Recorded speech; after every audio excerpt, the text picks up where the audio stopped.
time to get the BTST calls. We have Ashwani and Mitesh with us, of course, for that. Ashwani, your thoughts first. As we discussed, the Bajaj Finance stock is up 5.5%. Anything else in the financial that you would want to back? And what about the rest of your calls? See, because of these Bajaj Finance results, a bit of an NBFC move is starting out now. So not only Bajaj Finance, but L&T Finance, Cholamandalam, all these guys are now running up. And my sense is that this move could continue even tomorrow, because they got bashed up because people thought rates were up, etc., etc. So this could be a multi-day move. So for the moment, Bajaj Finance is still a buy, just hit new highs. I think tomorrow you'll get upgrades, etc., and that'll lead to higher prices. Bajaj Finance is a buy with a stop of 2000, target of 2150. L&T Finance is a buy with a stop of 173, target of 186. Cholamandalam is a buy with a stop of 1580, target of 1640. Okay, yeah, lots of NBFCs on the move, including Muthoot Finance as well, and many of the counters anyway on Ashwani's list on the buy side. Mitesh, what are you going with for the last half hour? Mitesh? Yeah, I have two sells to a buy.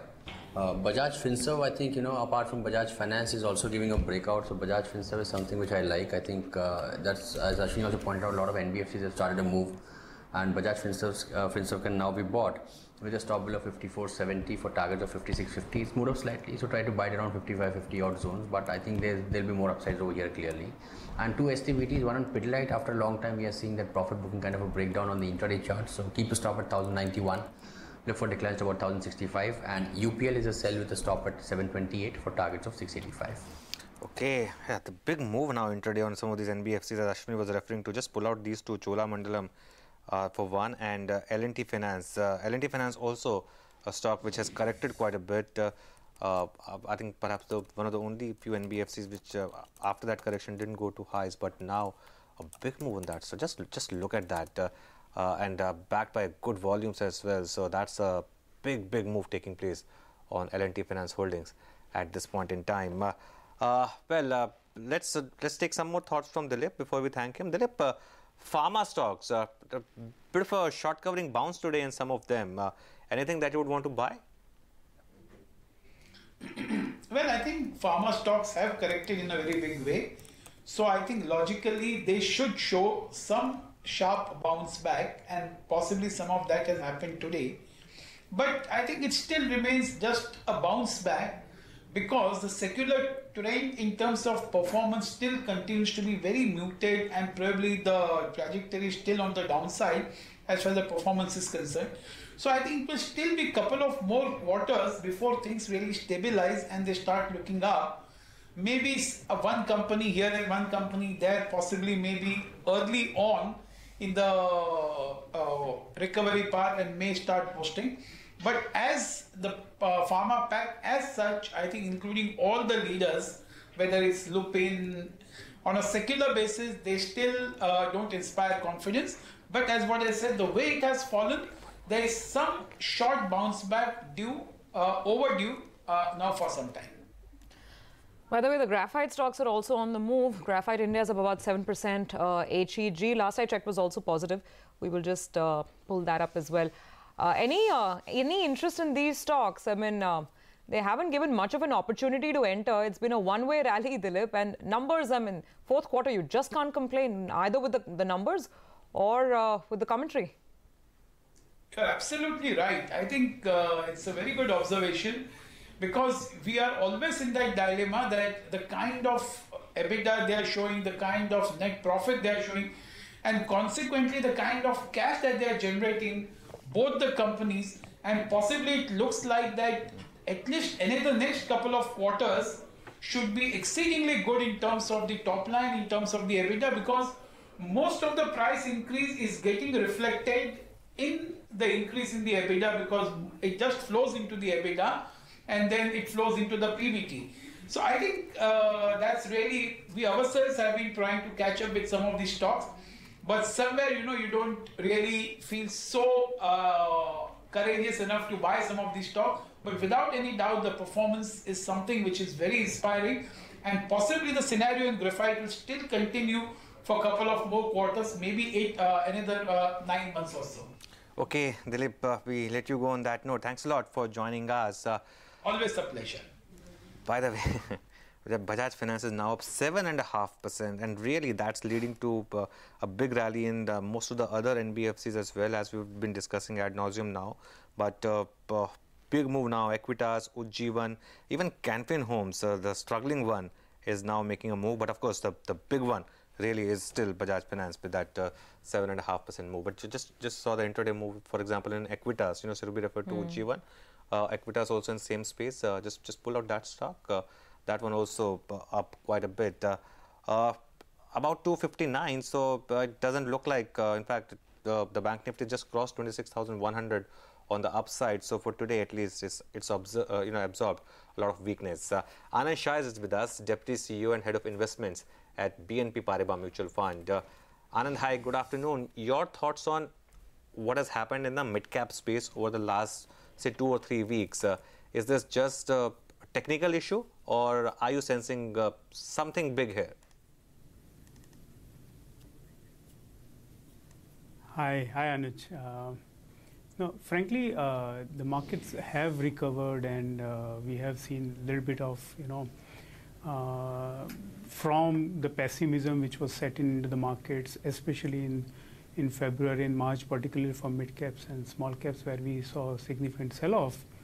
I think markets sort of trying to stabilize. Also into the earnings seasons, I think it's a mixed bag. I won't say it was out and out a very good set of results generally, but frankly, if you remove the corporate banks, where the NPAs remains an issue, I think all in all, the results season has been also been extremely good. So I think result seasons generally tends to be that sort of landmark, or that sort of checking point for the markets and the stocks. And obviously we are seeing specific movements in stocks and in sectors where we are seeing that the tide has turned, the base effect of Demon and base effect of GST been sort of behind us.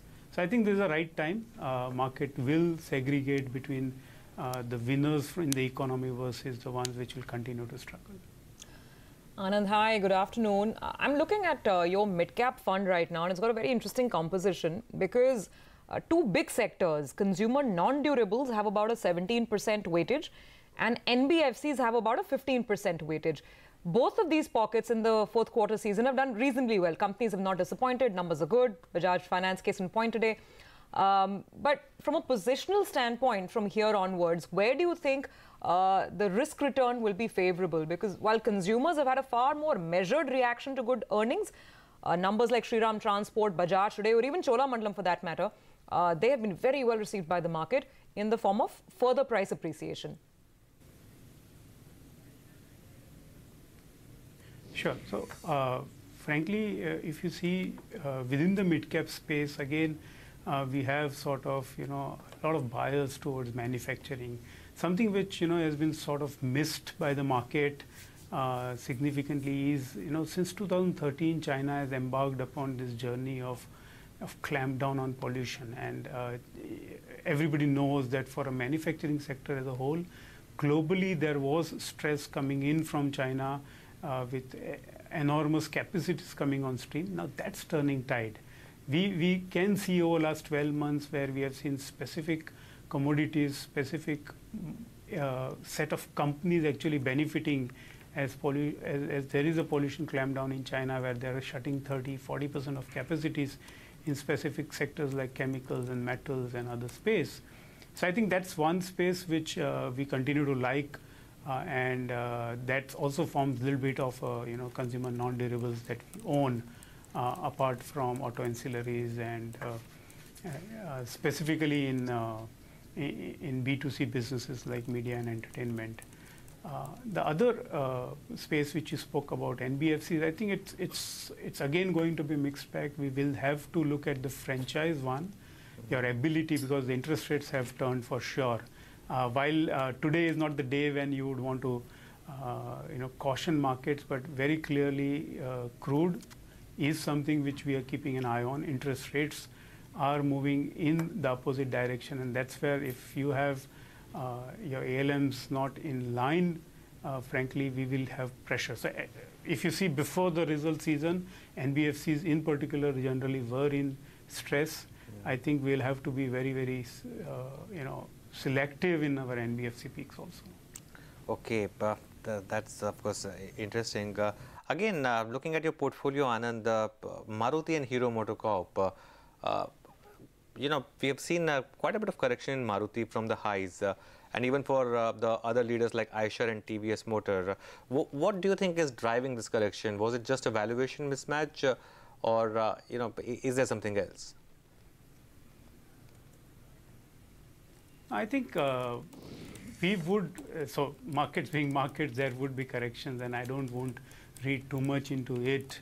At this point of time, very clearly, there is a significant tailwind for all these companies, and particularly ones which are, in the lower segment, be it in two-wheelers and four-wheelers, passenger, because I think both urban and rural, we believe, will pick up.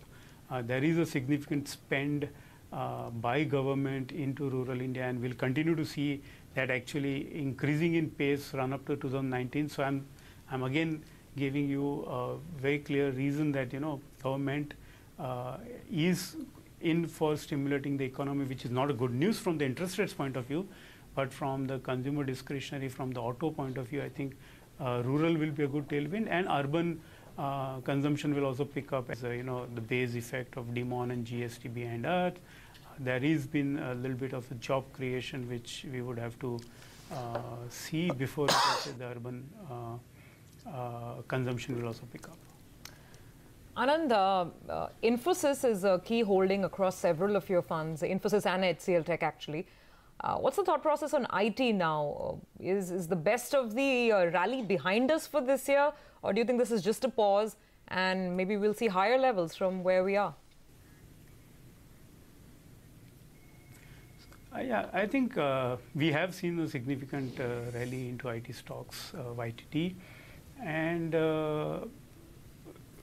what has happened very clearly here is that the IT sector generally has moved from a high growth sector to low growth sector over last few years, and that is not going to change. So we believe that industry remains under stress as far as growth is concerned, but there has been a significant shift of money from the domestic cyclicals into the defensives, as I said, and I'm saying it for the third time now in this last 5 minutes, that the macros, especially in India, would be challenged in this calendar year.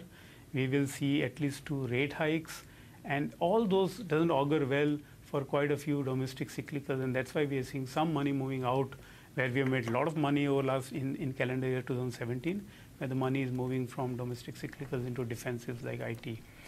Also, IT also will benefit from the rupee depreciation, which we again believe is going to sustain. We believe we will have more correction into the rupee, which would be sort of positive for the exporters in general and IT sector in particular. Okay.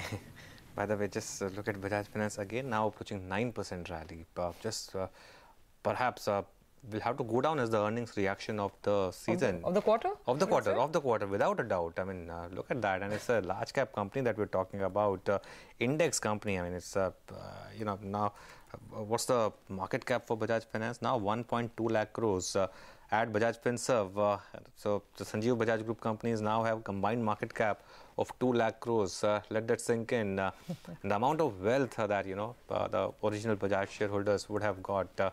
I remember there was a time when that whole, alliance issue had come. At that point, Bajaj Auto was the only listed stock, and you saw that decline. Sometimes you realize, in a hindsight, of course, how sometimes those minor aberrations are perfect. Around 2 lakh crores that combined, right? Combined market cap. Combined market cap.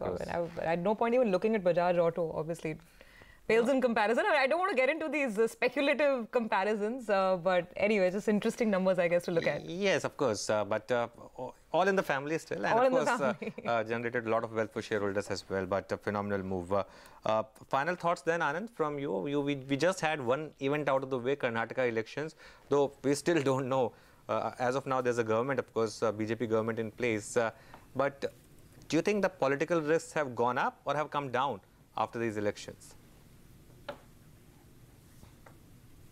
I think the entire calendar year 2018 will be the year, and even in the first half of 2019, I think this will become a norm from the market's point of view.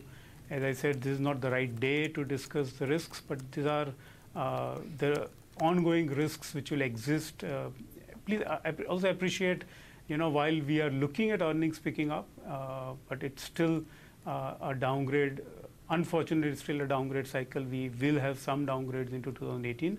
Hopefully, 2019 would not have downgrades to that extent. On the earnings front, will not have too much of a bad news or a volatility. But from a macro point of view, from a global macros point of view, rates going up in US dollar appreciation, from the rates going up in India, from the crude price point of view, and obviously the one you're talking about, which is elections. I think this entire year and the next 12 months, we will have to live through that volatility as well. So I think it's going to be a year where earnings will not disappoint you, but we will have the other headwinds which we'll have to deal with when the markets is concerned. Okay, Anand, we let you go on that note. Thanks a lot for joining us.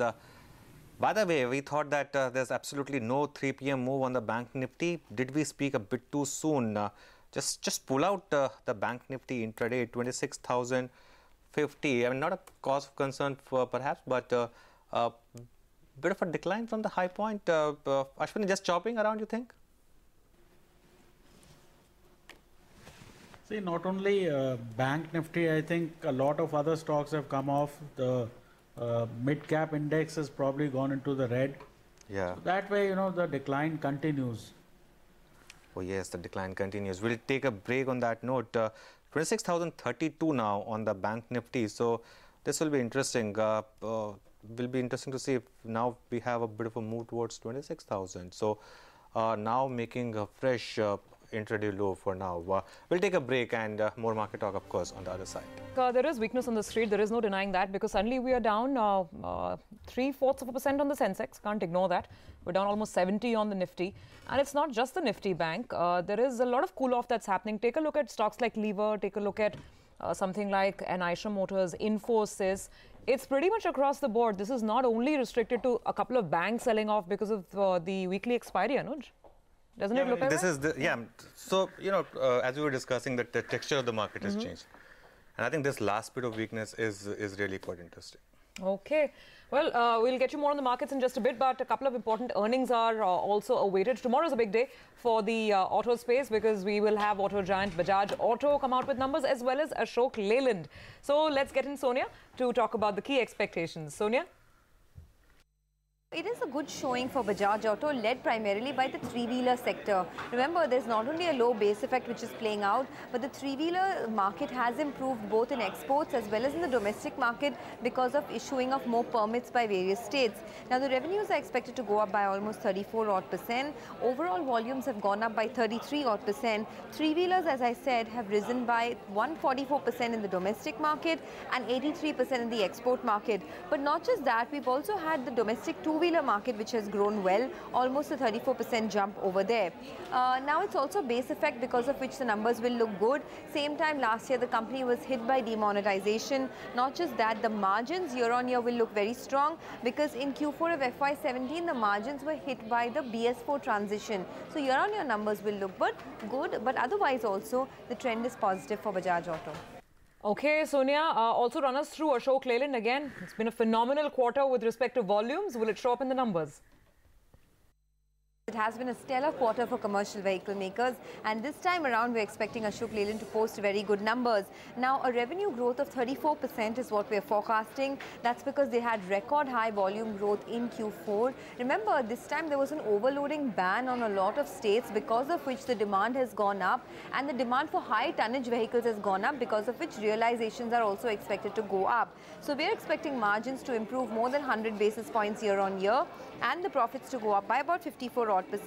Now, the commercial vehicle volumes for the company have gone up on an overall basis by 23%. Medium and heavy commercial vehicle volumes have gone up by 15%, and LCV, light commercial vehicle volumes, have gone up by 59%. So we're expecting a strong quarter for Ashok Leyland. All right, Sonia, thanks very much for that. Just keeping an eye out on, by the way, look at oil prices. Is this the cue? I'm not very sure because obviously market's jittery at these levels. We're almost touching $80 to the barrel now. Perhaps that could be a fresh trigger. I don't know, Anuj, because as we were just discussing, it's not the banks alone right now. You are generally seeing profit taking across the board on large caps. Yeah, let's go back to the morning chat that we had, Surabhi, that 10,600 is now a possibility that the market will have. We have reversed with the news. One trigger is out. One trigger which was holding the market in face of macro news. I think that trigger is now gone. That event trigger is now gone. So after that, you've seen this kind of decline.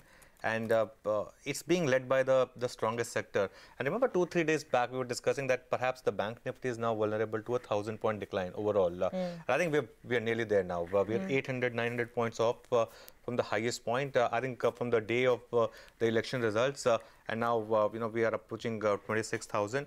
And on the nifty now, Surabhi, for me, the question is, do you hold 10,600? Because if you don't, in that case, you'll be breaking a series low, and that too after going to a big mark like 10,900. And the range itself shifts then for this market. Oh yes, and look, the warning signs have been there for this market now, and the texture of the market has changed to sell on rally. Of course, today's weekly options expiry as well. But if that was the only reason, in that case, other stocks should not have been down. 26,080 now on the bank nifty and about 10,666 on the nifty.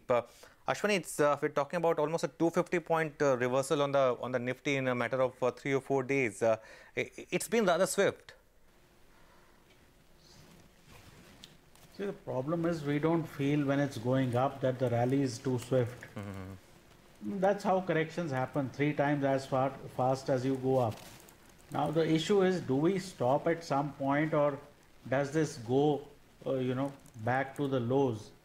So basically 10,500, 600, a zone where we spent a lot of time, that really becomes crucial, because that's where fresh buying should come in if this rally needs to sustain.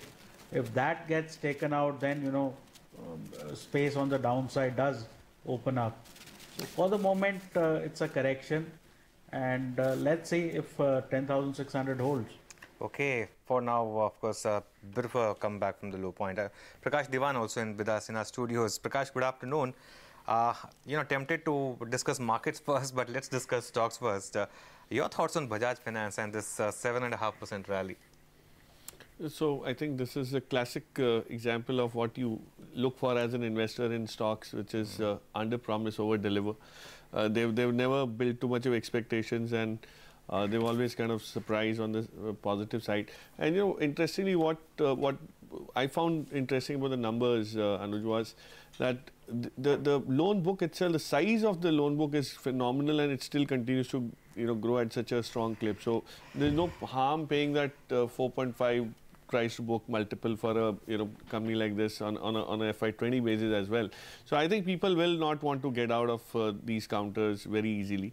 And then that scarcity premium of sorts, probably gets them to continue on a strong ride even after these numbers, especially after these numbers.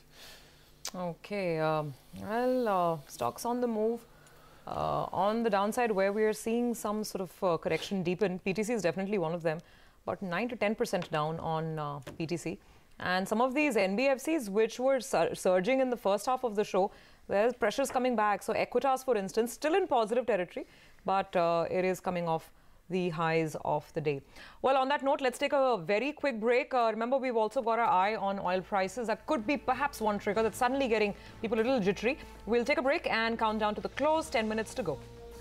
10,666 on the Nifty, and plenty of weakness pretty much all around. Mid-caps also pairing off the advances that we were seeing earlier. Prakash, what would your thought be on some of the metal stocks? We had very good numbers from both Tata Steel as well as JSW Steel. Today, obviously, things are very, very quiet.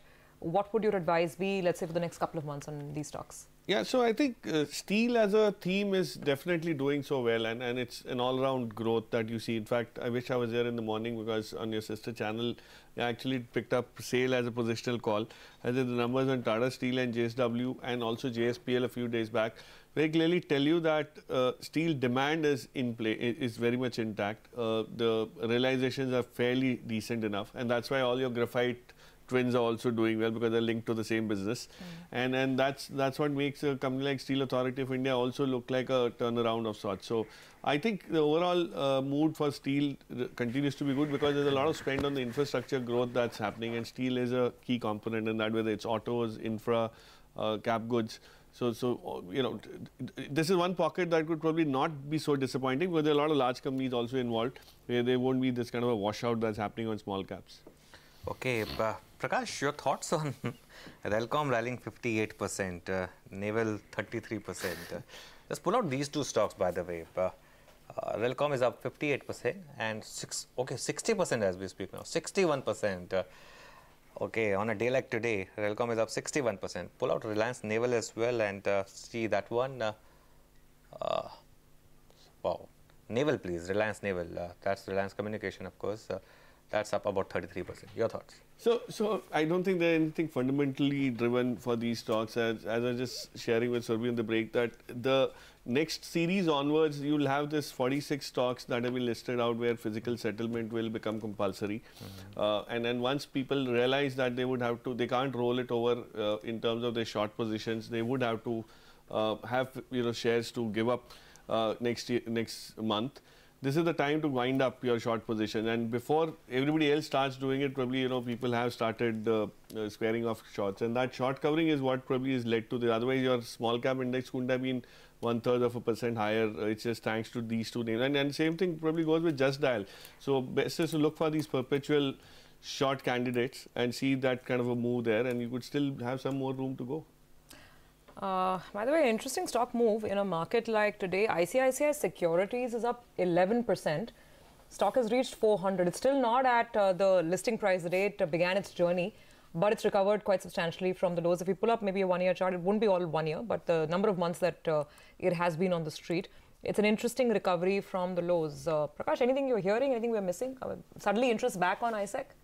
Yeah, but I really don't know what's explaining, how to explain that, but this is exactly what reminds you of the way iPro also behaved post the IPO.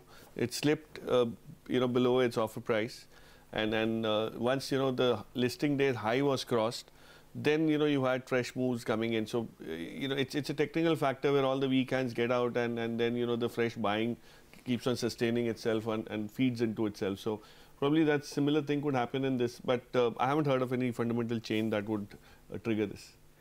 Okay, 4 minutes left for markets to close. Mitesh, your thoughts on the Nifty, 10,672 now. Yeah, Anuj, as I said, I think 10,630, 650 is the support zone. So maybe another 20 points, and I would be a buyer with a 25-point kind of a stop loss. So I think very clearly, I don't think this is a big decline, but yes, with that big reversal on the day of election results, I think we've kind of made a short-term top, and we'll need to consolidate. I think as long as 10,630, 650 zone holds, I'd be pretty okay with the market, and this would be in fact a very good entry point. So I think you can start accumulating now as well, add a bit more if it drops another 15-20 points, and keep a stop just below 10,625. We've just got about 3 minutes left. Prakash, I'll try and squeeze in 2 more earnings reactions. Crompton Consumer and Jyoti. In case you saw the numbers. Yeah, Jyoti, so I think it's an extension of this consumption theme. Yeah. And interestingly, it's not just Ujala, but the other 2 product lines also which have started contributing. So I think this is one stock that you will probably see in the news for a while now, because certainly this has been long awaited. Yeah, because there's Henko, there's Prill, these brands that we typically don't associate with this company. Yeah, so all the other smaller brands have also started contributing significantly. So keep a watch on this. It's an interesting name post this earnings that you'll see. Okay, all right, so about 2.5 minutes to go. We are closing out, and Anuj, the close looks like it's going to be negative. But has this been a sort of a further damaging day? Or how would you describe today's decline? No, it's been a damaging day, Surabhi, and don't go by this 70-point rally in the mid-cap index. As Prakash was also mentioning, there are 2 or 3 stocks, big stocks, which have moved, so that perhaps would have moved the index. Advanced decline was still 1:1. But I think now we are breaking some crucial levels. 10,600 for me would be the one to watch out for. That's been the series low. In terms of individual stocks that made a move, of course, the stock of the day still was Bajaj Finance. That one is going home with about almost a 7% move 7.2% to be precise. It got FinServ along with it, 4.5% higher on FinServ. Coal India was up 3%, Sun Pharma was up about 2%. On the way down though, of course, a lot of stocks. ITC down about 2.5%. No longer the top valued FMCG company, it's Hindustan Unilever now. Axis was down 2.5%, BP, HP were down quite a bit, HDFC, Reliance, both these stocks were down about 1.5%. Infosys was down about 1%, and Larsen & Toubro was down about 0.8%. On the mid-cap side, well, the close is positive, but yes, there has been a lot of profit taking as well towards the end. I'll start off with what worked. The stock that we were just discussing, Jyoti Laboratories, what a blowout quarter for this company. 20% circuit on this stock today. Other positive result reactions included a Crompton Consumer. A lot of buy notes came in the morning and the market latched on to this. 7% up on Crompton Consumer. If you're talking about other stocks on the upswing, some of the Future Group names have done really well. Future Enterprises, for instance, is up 9.5%. Future Consumer is up about 2%. Let's just get Future Retail as well to complete the triad. So lots of green on a couple of these stocks. Future Retail not quite as much. Then we're talking about big stocks on the move. So definitely Petronet LNG needs to be counted in. There's about a 7% up move on Petronet today. Decent session for Radico Khaitan, 7.5% higher there as well. Good show for Granules. They've launched a product which is in competition with Lupin, if I remember correctly. So it's bad news for Lupin, good for Granules. That's the stock we're talking about. Since we flashed Group Finance, let's actually move to NBFCs, because those numbers from Bajaj Finance did spark a big move on the likes of Muthoot, L&T Finance, Equitas, Ujjivan. A lot of these stocks moved higher, but not many of them could sustain that up move towards the highest levels of the day. So that's how it's played out on the upside. If I talk about some of the weak hands in trade today, then we do have to look at a TVS Motors, 3% down on that stock. JSW Steel, after good numbers, chose to look at profit taking, 1.5% down there as well. And some disappointing result reactions like Brigade, for instance, Skipper. VIP Clothing was down about 8% as well. So wherever numbers have not been up to the mark, Career Point, case in point, 12% down on Career Point as well. So if earnings are not good, the market's not going to spare you for sure. Very, very few stocks that managed a good session on the mid-cap side today, Anuj. Oh yes, interestingly, just pull out the intraday chart of an HDFC bank, and now I want to explain a technical factor here. At around 320 thereabout, you saw that big decline on the bank Nifty, making a move towards the 26,030, 26,020 mark, and 26,100 put, obviously going up to 70, 80 bucks there. Now the bank Nifty is closing at 26,100, and 26,100 put is now almost back down to zero. So how does that move happen? You need the largest component of the bank Nifty to move. The largest component of bank Nifty has made that 1% late move. Just pull out once again that bank Nifty's intraday chart, and after that I'll want to see the bank Nifty's chart as well. Just HDFC Bank's intraday chart once again, and after that we'll come back to the Nifty Bank. There it is. You can see from the what you're seeing now on screen finally, Surabhi, is the adjusted closing 2027, but in between it went to 2044 at around 329. This 2027 is adjusted closing, but the actual last trade happened at 2044. This helped the bank Nifty sort of get up. That happens on weekly options expiry. Let's take some final thoughts then from our experts. Ashwani, verdict of the day then? Still, it's a chop. I mean, all said and done, Bank Nifty closed 100 points lower, Nifty closed 50 points. So it does not feel like, the market is collapsing. We've not had even 100 plus downside move. So momentum is clearly missing. One day it's one sector which takes a hit, another sector puts its hand up. So that way, it feels corrective.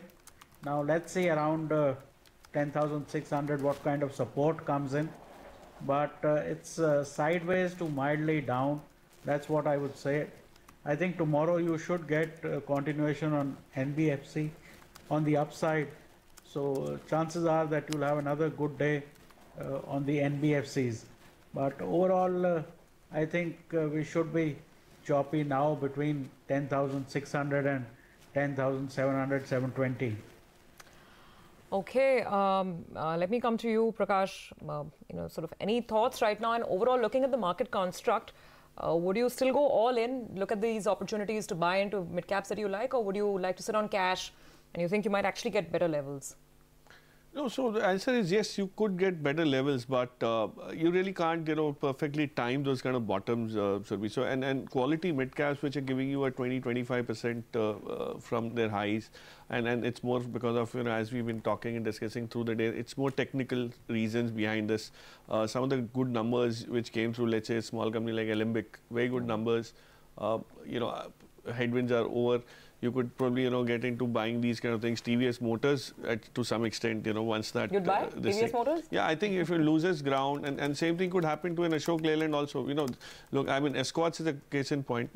I don't think there was anything disappointing with the numbers. In fact, the construction equipment and the railway order book also started looking up, working up.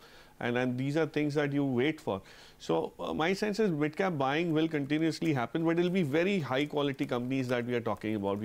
I don't think people are going to look at those nano caps and small caps where exits itself become difficult.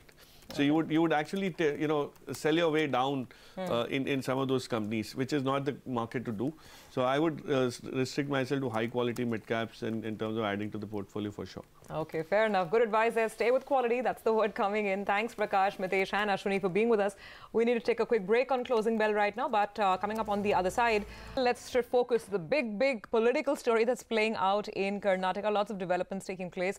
Soon after taking oath as the Karnataka Chief Minister, B.S. Yediyurappa has promised a waiver for state farmers. CNBC TV18's Rukmini Rao has been getting us all of these updates. Now she's joining in with the latest. So what are the new twists and turns? Of course, tomorrow is a big day in court, Rukmini.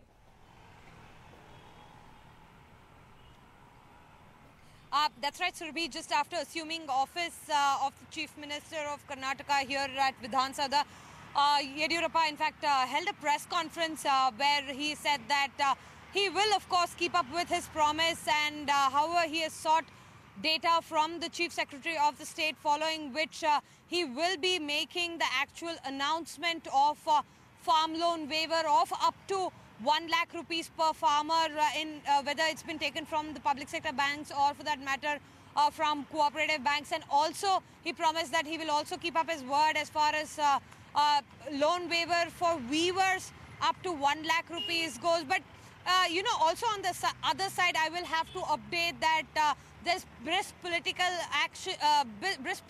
activity happening both in the JDS and also the Congress camp. In fact, after staging a dharna in the morning here at Vidhan Sabha, Congress took all of its MLAs back to a resort where we understand that security has been beefed up. None of the MLAs are being let out of the resort. Really, Congress looking to protect its numbers. And in fact, even the JDS MLAs are here at a hotel in Bengaluru. But what I've been given to understand from our sources is that Mr. Kumaraswamy is constantly in touch with top legal eagles to really chalk out the next course of action depending on what the Supreme Court has to say tomorrow. All right. Thanks very much, Rukmini, for getting us those details. Well, now let's move to some corporate action. In an exclusive interview with CNBC TV18, TV Narendran, CEO and MD of Tata Steel, has said that the company's EBITDA per ton at the current level is quite sustainable. In fact, he went on to say that this number could even see an increase in the medium term. However, Mr. Narendran does say that the Southeast Asia operations for Tata Steel will continue to be volatile. We've driven great efficiencies over the last few years. If you look at our coke rates today as to what it was 5 years back, it's very different. So if the steel prices are what it was 5 years back, we should make more money. By how much do you think you will be able to expand EBITDA per ton in the near term? Well, from an India perspective. So, if you look at 16,000 rupees, I think you can go a bit above that, go a bit below that, but you should be able to sustain. Yeah, I think thereabout. that is what we want to aim for, unless something very dramatic happens. But I look at steel prices today in dollar terms as being closer to long-term normals. It's not something which is unusual. In rupee terms, it looks high because the rupee has moved from 45 to 65 in the last 4 or 5 years. But at the $600 for hot rolled coil is not an unusual price. So I believe the prices are sustainable internationally. They are. Yeah. So we should be aiming for this. That's what we look What for. about Southeast Asia? By when are you expecting a turnaround? Because, you know, as you said yesterday, that the demand recovery is witnessed in India, is witnessed in Europe, but Southeast Asia is likely to take some more time. Southeast Asia, structurally, the business operates on the scrap rebar gap, you know, and what has happened over the last year or so is the local economies have struggled a bit. I also am a bit watchful of Southeast Asia because it will be more impacted by trade issues because Southeast Asia as a region is far more dependent on other countries for markets. So I'm watchful from that point of view. The scrap prices typically reflect what happens in the US because US is the biggest exporter of scrap in the world, and US prices today are at record levels because of Trump's 232 actions. And when steel prices in US are high, scrap prices are high, and that puts pressure on a Southeast Asian operation because the rebar prices sometimes don't move up as much. Okay, that's Tata Steel on their outlook. Let's move forward now. Housing finance company DHFL has launched a 12,000 crore rupee NCD issue. Speaking to my colleague Yash Jain, Kapil Vadhavan, Chairman and Managing Director of DHFL, said that the proceeds would be used to support the growth plans that the company has in the affordable housing segment.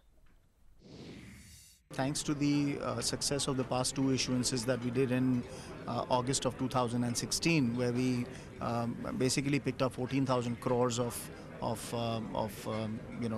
liquidity from the retail, HNI, QIP, and the corporate segment.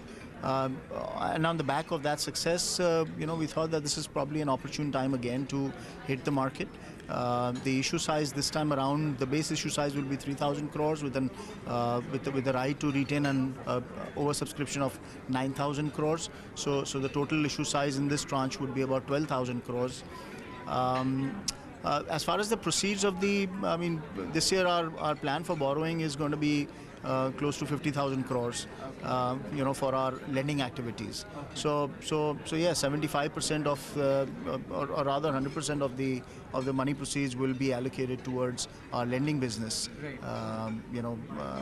which is primarily the affordable housing lending that we do. If we talk about your loan growth as far as the fourth quarter is concerned, help me understand what kind of growth did you see in terms of your loan growth, and out of that, what portion was really contributed to your loan growth from the affordable housing space? See, we believe that we have a strong leadership position in the affordable housing lending segment. Our contribution specifically in the PMAY has been well recognized even by the National Housing Bank, our regulator. They have recognized our contribution in the smaller towns and cities of the country. Last year was again an unprecedented year. We disbursed 45,000 crores. Last quarter was again a good. We saw good uptake, in lending, especially in the affordable housing segment. So I would safely assume that 55 to 60% of our, focus on retail lending, with a focus primarily on retail lending, 60% of that would account for the affordable housing segment.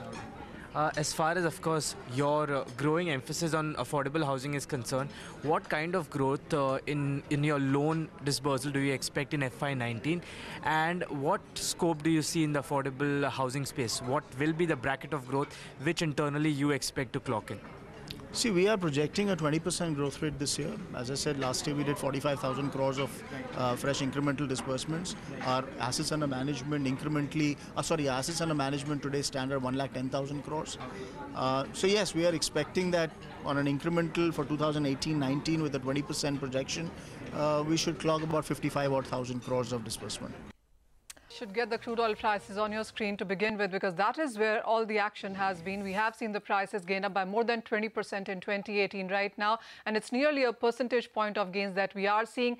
Almost $80 is what you can say. It's going to be just a formality to hit that level. We are trading very, very strong, and this is on the back of speculating money chasing the fundamentals, where you have seen the US inventories decline. The geopolitical concerns have been adding a lot of premium to prices and uncertainty as well, and that has been keeping the prices on the higher side. Add to that the fact the markets do believe that we are looking at the OPEC compliance strong, and the OPEC will continue to maintain output cuts, and the strong global demand on the other side are some of the few factors which have been taking the crude oil prices on the higher side. So it really is 80 done for the Brent prices, and the US crude, of course, is holding around that 72 mark as well. We also have seen prices gain up on the back of the bit of pause that the US dollar seems to have taken at this point in time. But joining us now to talk more about the crude oil prices is Reza Amanat from Argus Media. Reza, hi, good to have you. What is your sense now on the crude oil prices? 80 done. How much further, how much more momentum really do you see coming in for this? Hi there. Yes, obviously there are a number of factors that one needs to consider. There are some big picture factors behind the current rise in prices, and there's elements of influence that are more short-term influences on the price. So, for instance, last night we had data coming from the U.S., and U.S. stocks fell by quite a large amount, both in products and in crude, and I think that gave support to prices and provided some support for more bullish sentiments. And in the background, obviously, you have more big picture issues such as the OPEC compliance that you mentioned earlier, and the geopolitical tensions after the U.S. administration withdrew from the Iran nuclear deal. So there's some short-term and some more big picture elements that are influencing prices right now. So, Reza, do you see the crude oil prices then reaching 80, going higher, staying there? I mean, is there a more bullish scenario that you are, foreseeing right now? Is 82, 85 on cards for the near term? It's possible that oil prices can go up, whether they can maintain anything above $80 or $85 a barrel. That remains to be seen. We're in a situation where supply-wise, when you have a rise in prices, you also have increased production, especially from non-OPEC sources. Of course, the key being the U.S. And so in a sense, there is a semblance of balance being brought into actual supply and demand scenario. When you do have higher prices, you now have this onset of new production being brought on in the U.S. that should ease prices back down. But we are in a situation where we are now, being driven by geopolitical factors more than supply and demand issues. So the logic of these geopolitical factors can sometimes take a life of their own and push prices even higher than they need to be. But if we just look purely on supply and demand factors, the Iranian crude hasn't gone out the market yet. Obviously, there's some support from the idea that it might go out the market in the next 6 months or longer. And we also have a record crude exports from the U.S. So we do have some supply issues, but we also have higher production from the U.S. So the supply-demand picture is not that clearly on one side or the other. So what, according to you, would be a fair price for crude oil right now if you take the, the premium off, the speculative premium off, that is? It's very difficult to say a fair price because the fair price has a different meaning for different people. Obviously, if you're a producer, you might think that $80 is fair, and if you are a consumer, you might want somewhere in the region of $60 or less. It all depends on your own economics and your needs, but all people involved in the oil markets, major oil companies, major producers of oil in the Middle East even have come out and said a number of times that they don't want too high a price. They want a price where there's enough investment coming into the oil industry on the upstream side to have supplies in the future. But at the same time, they don't want to have such high prices where you have demand destruction and crude oil and carbohydrates being replaced by renewables. So it's a delicate balance to achieve a price where you can achieve both those things. So in the short term, if you're a producer, you might be happy with the current prices, but the effects of that possibly in the future and what it might mean for demand destruction of crude oil, that's something you have to take into account as well. Point is well taken, Reza. We'll let you go at that. Thank you so much for joining us. Well, that's the view coming in, that the prices can spike on further from here, but sustaining on those higher prices really is a question. T. Gnansekar of ComTrends as well joins us with his strategies. Gnansekar, hi, good to have you. How are you reading the crude oil prices? And while, of course, you've been saying 4,900, 5,000 as a possibility in the Indian markets, how soon do you really see that coming? Well, it could happen as early as tonight. But, the overall scenario is that we have this sort of global fear and the escalation of tensions that is going to keep it well supported and bid for at least $74, $75 in NYMEX. So we're talking about another $2 to $3 from here. But as the other guest clearly pointed out, there's a lot of demand destruction that would happen. And Asia, which is one of the largest consumers, it clearly will move into renewables to some extent, and it won't sustain to a large extent at those levels. You will see some amount of correction. So, though I'm bullish for 5,000, I'm also very cautiously bullish from here because, we could see a turnaround anytime. Turnaround in the sense, there could be a very strong profit taking anytime soon. So what is your risk-reward ratio really on the both sides then? Well, you need to definitely keep stops and then trade if you're taking a view at this point in time. But as of now, it still remains a buy on dips. And I think from present levels, there is a good scope for it to go up another 100 rupees.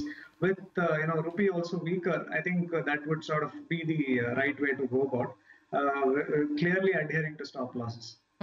How are you looking at the metal space? Because that clearly has been quite directionless. We've seen a bit thin pieces of, movement in some pockets on the higher side, but that clearly has not been sustainable. Today, of course, seems like a good day. We started on a stronger footing, but any strategy, any position that you're making there? In metals, specifically copper, I think it's getting into backwardation. I need to keep that in mind because just before crude started rallying, the same thing happened for crude as well. The near-term cash prices are up and then the future prices are down. So that's a very typical signal that the market is tightening itself, physical market is tightening itself.